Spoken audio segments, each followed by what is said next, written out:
اعوذ باللہ السمیع العلیم من الشیطان اللعین الرجیم بسم اللہ الرحمن الرحیم رب اشرح لی صدری ویسر لی امری واحلل عقدۃ من لسانی یفقہوا قولی۔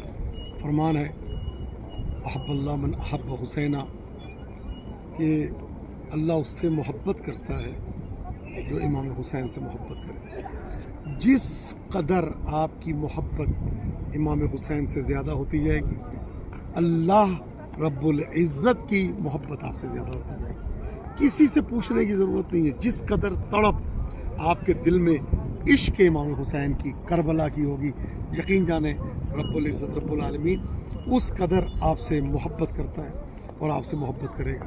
جس قدر آپ کربلا کے عشق میں اور کربلا جانے کے لیے بے چین و بے قرار ہوں گے، اس قدر یقین رکھیں کہ اللہ جو ہے آپ کی طرف اور آپ کی محبت کی طرف جو ہے، اور آپ کو جواب دینے کی طرف، یہ ہوتا ہے نا کہ حل جزاء الاحسان الا الاحسان، جس قدر آپ محبت کریں گے اس قدر اللہ محبت کرے گا۔ آپ کو کسی سے پوچھنے کی ضرورت نہیں ہے کہ اللہ مجھ سے محبت کرتا ہے یا نہیں کرتا، آپ بس یہ دیکھیں کہ آپ امام حسین علیہ السلام سے کتنی محبت کرتے ہیں۔ جس قدر محبت آپ امام حسین سے بڑھاتے جائیں گے، کسی سے پوچھنے کی ضرورت نہیں، اس قدر اللہ آپ سے محبت کرتا ہے۔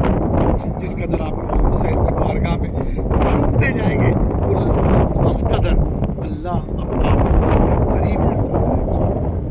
اوج پہ نام حسین ابن علی چڑھتا گیا، یوں تو تھی ہر شے کی حد، یہ حد سے بھی بڑھتا گیا۔ چاند پہلے تو بڑھا، برکڑ گھٹا گھٹتا گیا، چاند سیدہ کا بڑھا، ایسا بڑھا بڑھتا گیا۔ میں دعا گو پروردگار عالم ہمیں اور آپ سب کو کربلا معلیٰ کی زیارت نصیب فرمائے انشاءاللہ۔ تمہا سے دعا فی امان الکریم، تحفہ یا علی علیہ السلام۔